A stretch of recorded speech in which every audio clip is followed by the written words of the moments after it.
It's hard to believe that you're only 18 years old and you've been told you'll spend the rest of your life in this facility. What I believe is it's possible that I could be here the rest of my life. I'm working on my appeal to this day. But you say me 18, there's people here 16 years old with natural lives. 17. That ain't having established nothing in the world, but growing up. And they stuck in here with a natural life,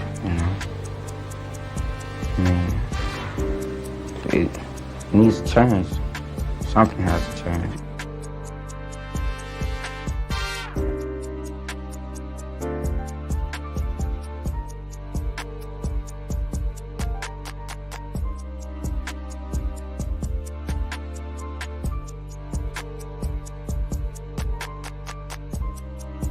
There's some mothers out there that their sons may be buried, and sometimes I feel like that with Corey, that it's a part of me, I feel like, because he's so much of him being so much taken away from him, from being incarcerated for the rest of his life. Sometimes you feel like he's dead? Well, a part of him, because he's out, he's not out here in the real world like he would say it, and he's missing out on a whole lot.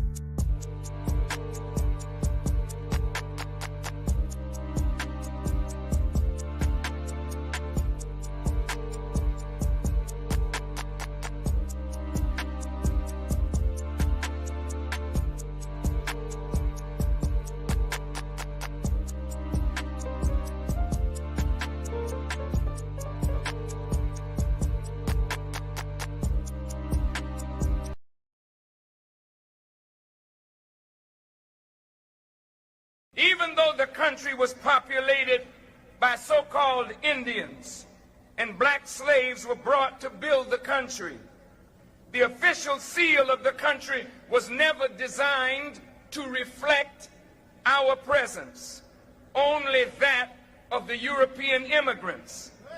The seal and the Constitution reflect the thinking of the founding fathers that this was to be a nation by white people and for white people.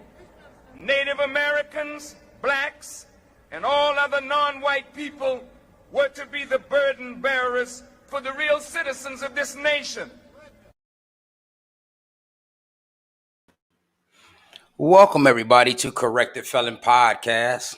I'm your boy, your host, the most infamous one, G Phrase, or Inspires the Block, on IG, on Twitter, and also Libre TV. So you can find me at all those platforms on social media, but you can also find me on middlepassagemedia.com, which is my media company that I'm producing for convicted felons. We're going to produce podcasts, blogs, and a lot of different avenues so that people that are in prison can have a voice out here in society. Now, I want to apologize. Like, I know that it's been a couple weeks since, you've heard the Correct the Felon podcast, but I've been having a lot of family turmoil going on back home in my home state of Michigan.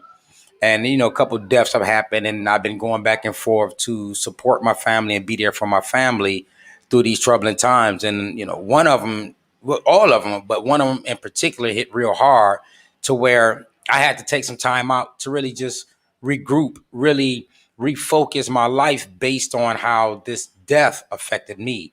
So once again, I apologize for that. But your boy is back. And also, you can always catch us at the Brown Paper Bag every Monday. Me and my boy Saw G at 7 p.m.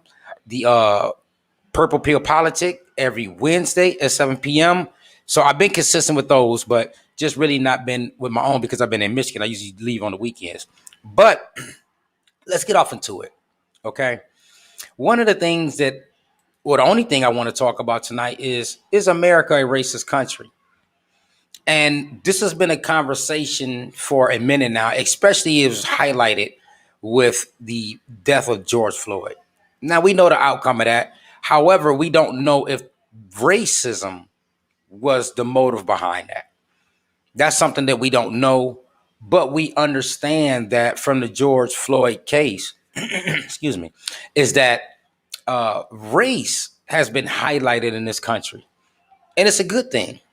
It's not a bad thing to me. And it starts a conversation with, is America racist? And for us as Black people that have been living in America, this is something that we've been battling with for a long time. It's not new to us, this conversation.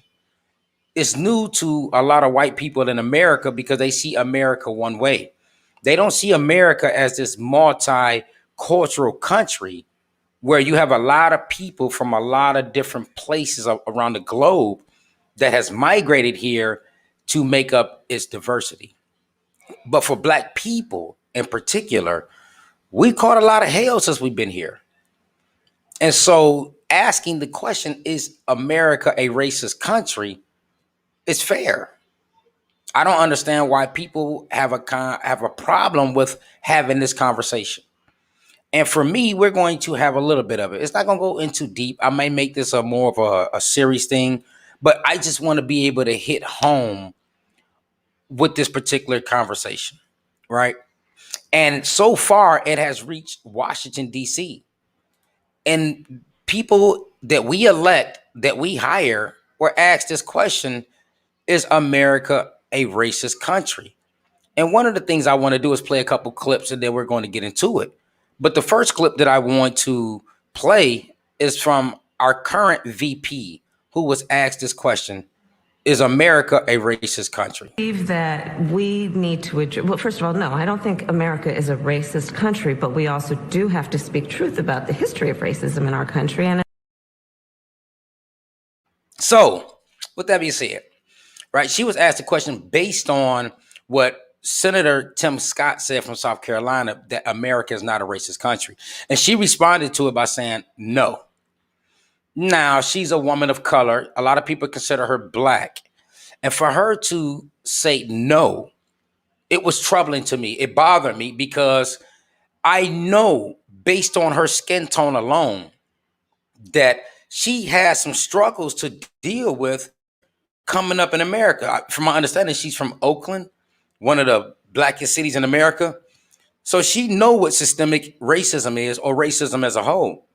And for her to say no, it lets me know that she is pandering or is only concerned with a particular segment of the country whom she can generate votes from.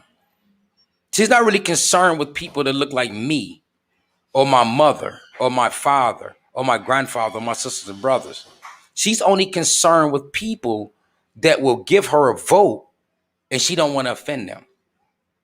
And I thought that this was a bold-faced lie in the face of Black people in America, people that supported her, that still supports her. They didn't support her through the primaries. So that's why she dropped out early. But now Black people in America feel proud to support Kamala Harris. But then you turn around and say some stuff like this, that America is not a racist country, when the reality of the overwhelming majority of Black people in America is a different experience.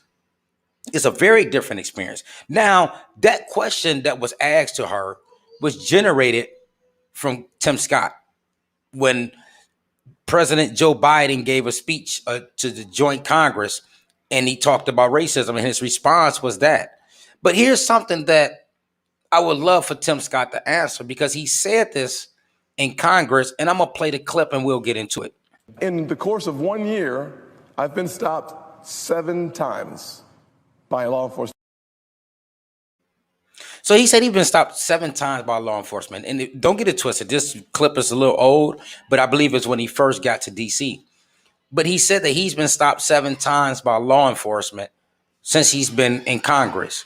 And my thing is, why do you think that you were stopped 7 times since you've been in Congress by law enforcement? Was your plates bad? Did you have a headlight out or a tail light out? Was you speeding? Or was it simply because of the color of your skin when law enforcement saw you? So, for you to make the statement, which I'm going to play, I got a few clips. I hope people can bear with me, but I'm driving home a point, okay? You know, I'm going to play a couple clips from him. because we need to have these conversations, but we need our politicians to not be so separated from reality that all they care about is votes. This is something that we have to hold them to the fire on. So here's another clip by Tim Scott, and we'll get into it. By doubling down on the divisions we've worked so hard to heal. You know this stuff is wrong. Hear me clearly. America is not a racist country. Now, that's how Kamala Harris originally got the question. But he went also on to say in that same rebut of Joe Biden, right, that his grandfather, you know what, I'm going to let the man speak for himself. I can't speak for him, but I can let the man speak for himself. So here's the other clip that was kind of contradictory to when he said that America is not a racist country. We get to live in the greatest country on earth. The country where my grandfather in his 94 years saw his family go from cotton to Congress in one lifetime. Now, from cotton to Congress in one lifetime. His grandfather got to witness that. And that's a beautiful thing. That's something to be celebrated. Because I'm pretty sure his grandfather didn't see that in the future, because that wasn't his reality at the time he was picking cotton. And we already know what that symbolized. That ain't nothing I really got to get off into. But for you to say that and then turn around and say America is not a racist country, but also testify that you've been pulled over 7 times by law enforcement, brother Tim Scott, I understand that you are trying to remain in Congress and you need votes and you don't want to offend white people, especially in South Carolina. I get that. The best thing that you could have done was not mention that as a whole. Because don't you understand that there is public record of everything that you say? So to say that America is not a racist country is simply false. Now, I know people out there wondering, like, man, hold on, well, if America ain't racist, why don't you move somewhere else? Or if America is racist, why don't you just go somewhere else? Well, no. I feel like black people shouldn't go nowhere, especially those that are born here. And the reason why, we've contributed too much to this country to make it the greatest country in the world. Yes, our contributions. Can you imagine an America without the existence of black people? Can you imagine that? I know that's a hard-hitting question. I know that don't feel well, especially with white people that's maybe listening or watching this.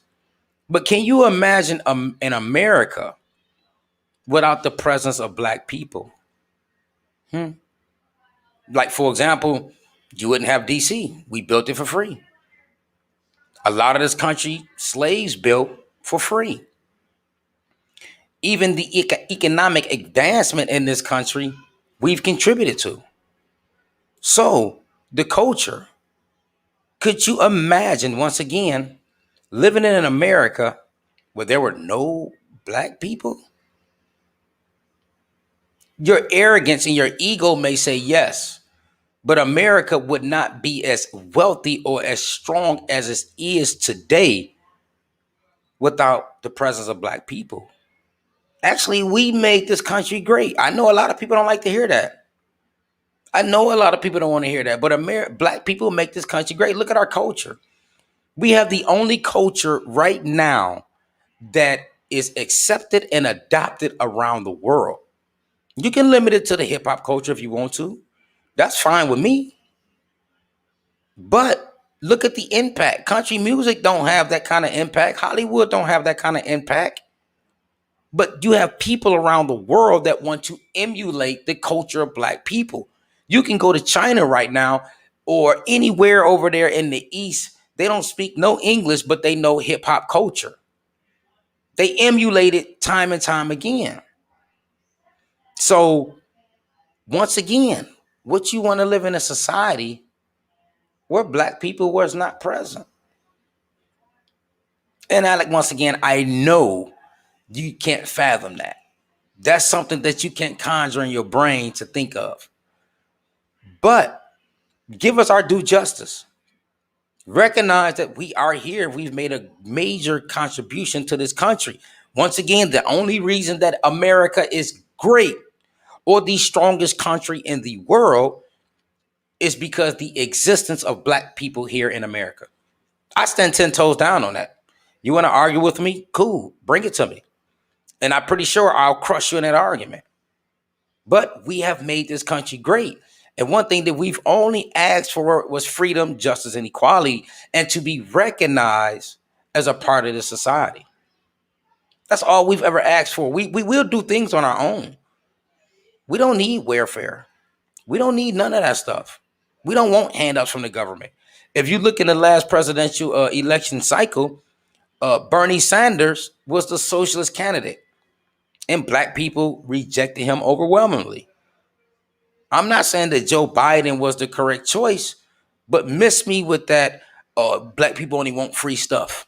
No, we don't. We just want an opportunity to be us. We want an opportunity to be left alone.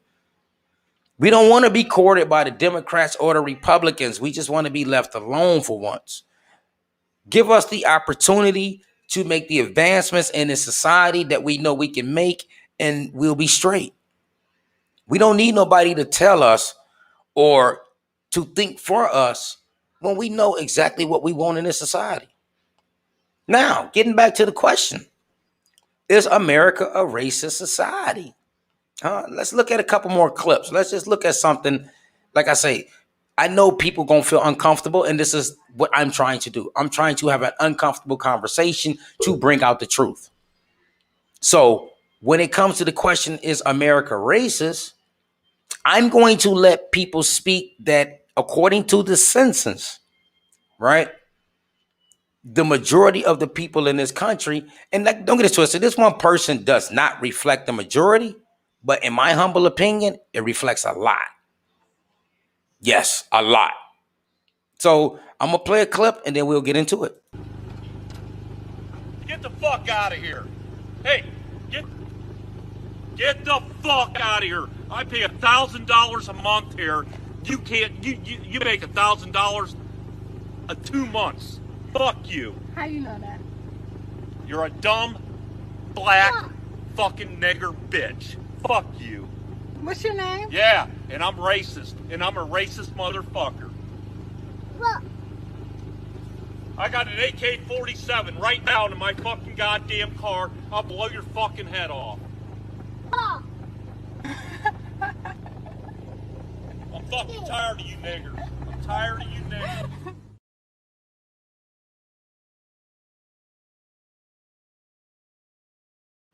Now, once again, I'm not going to broad stroke all white people with that brush. Nah, I'm not going to do that. I'm not that naive to believe that all white people are racist. Okay.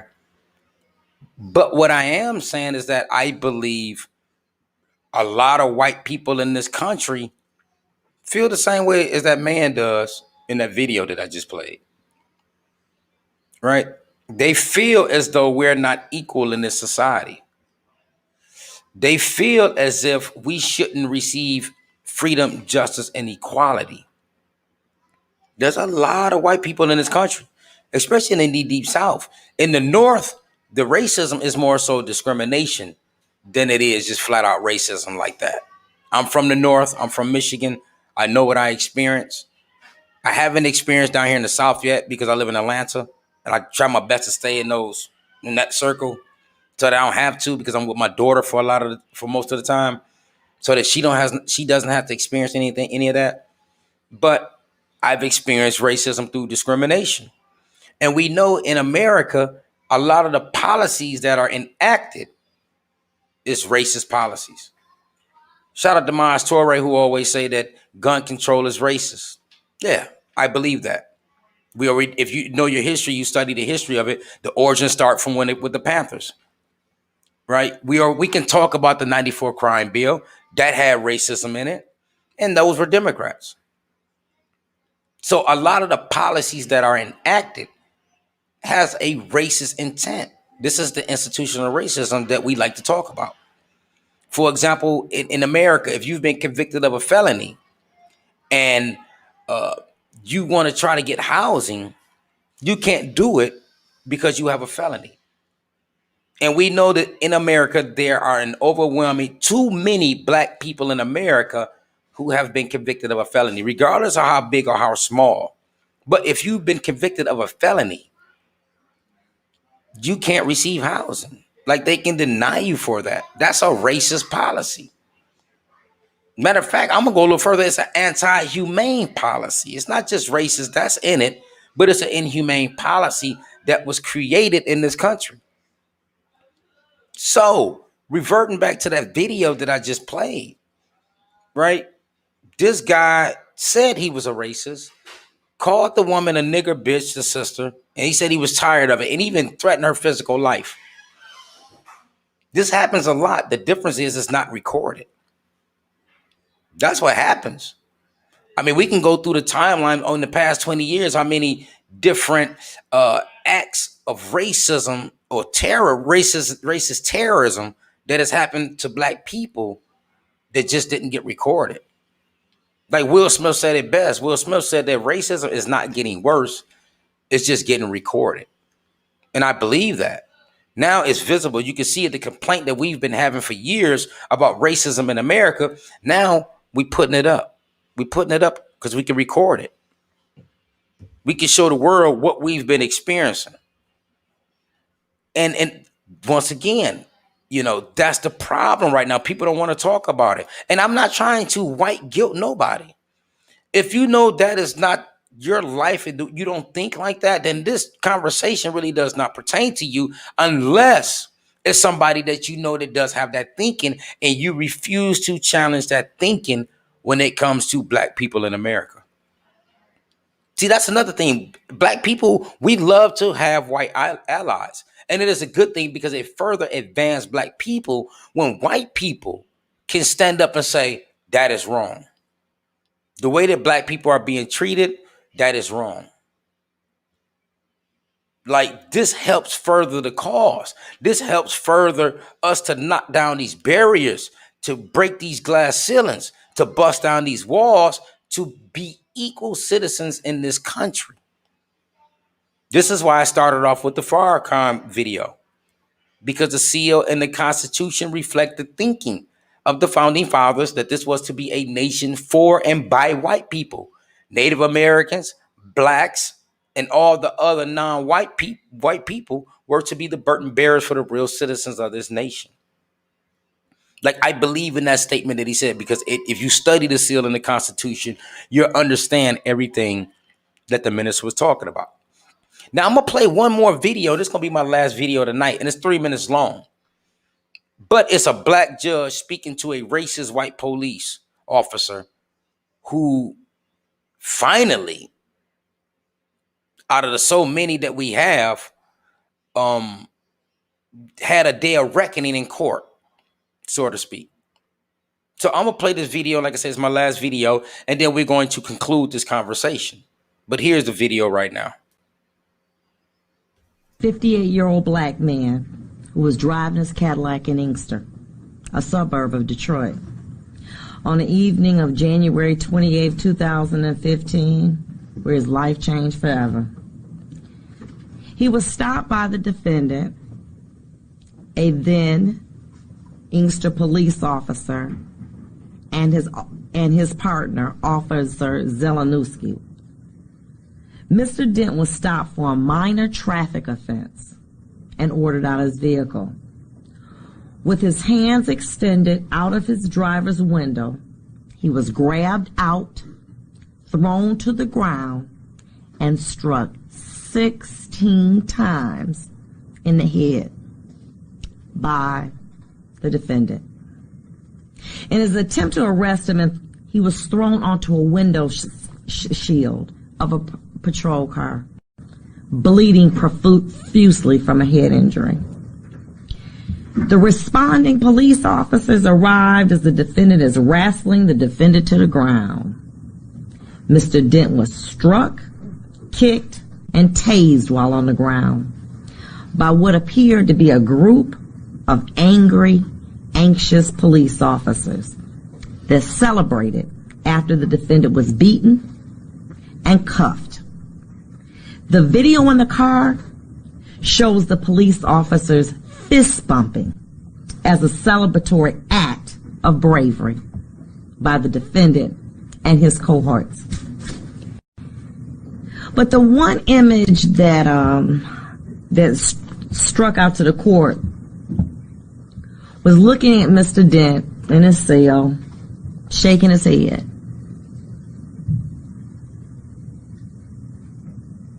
In disbelief of what had occurred to him.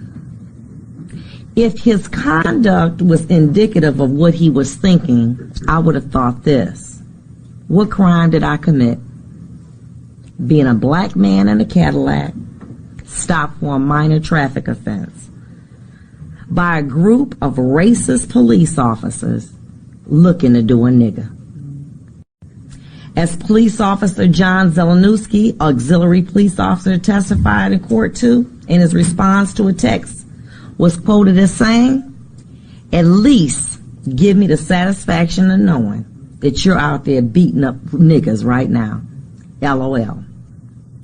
How humiliating and degrading that must have been. He was left in a cell for a number of hours before getting medical treatment. But after hearing the defendant and his fellow officers joke about his injuries as they were wiping blood off their uniforms with disinfectant. 2015. Please be quiet in my courtroom. How does this happen?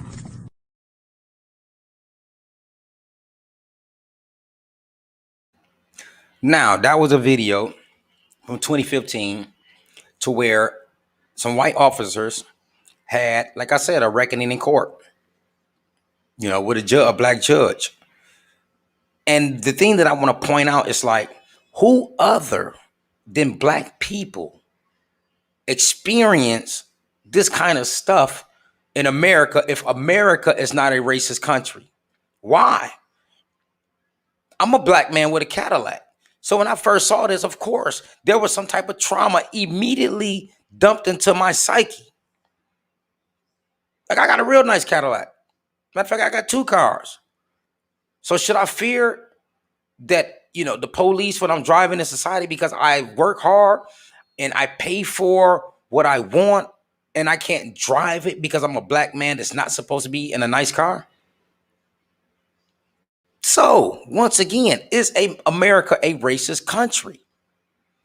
I don't give a damn about electing the first black president or the first black VP.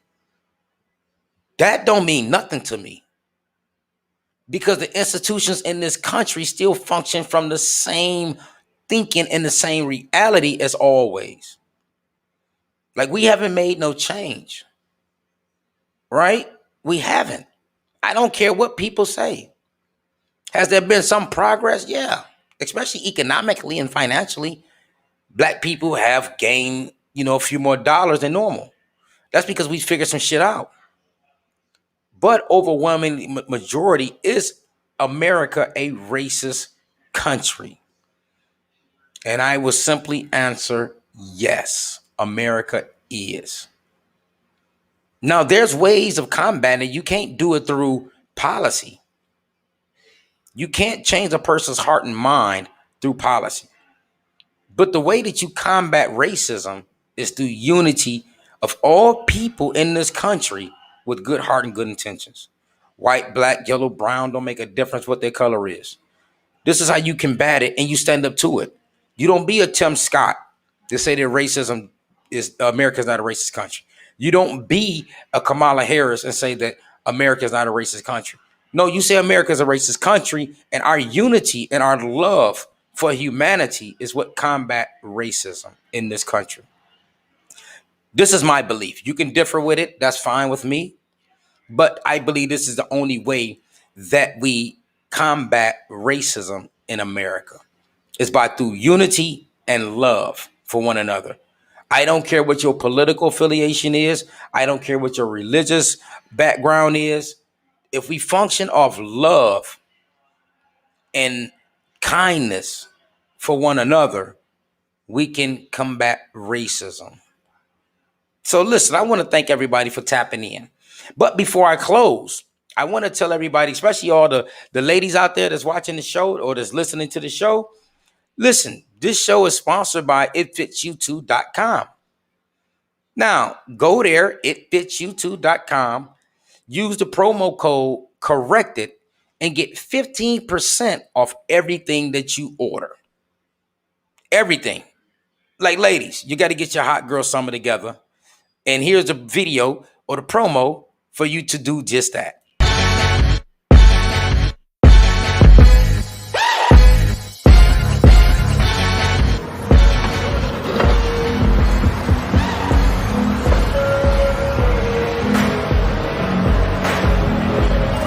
It fits you.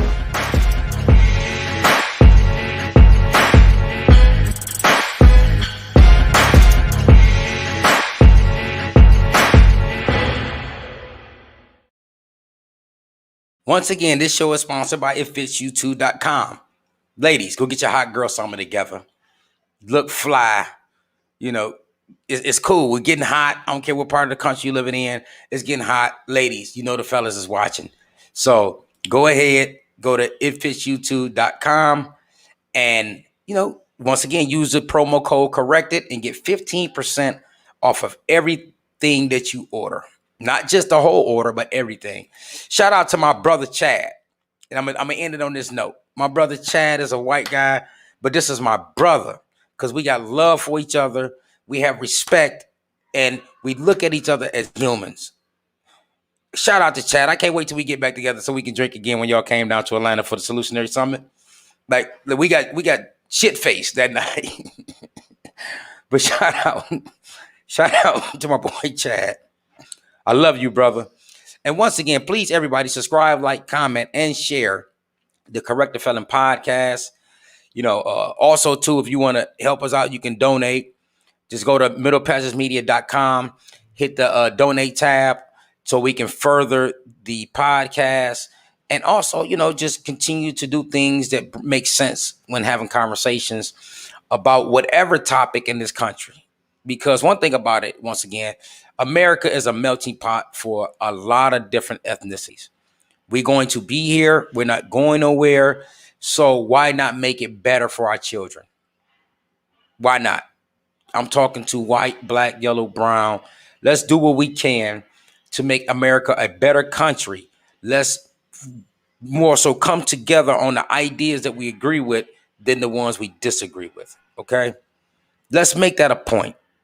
Let's make that a purpose for living in America. So until next Sunday, I pray that everybody have a blessed day on purpose. But once again, please subscribe, like, and comment to the Correct the Felon podcast. And y'all have a blessed day on purpose.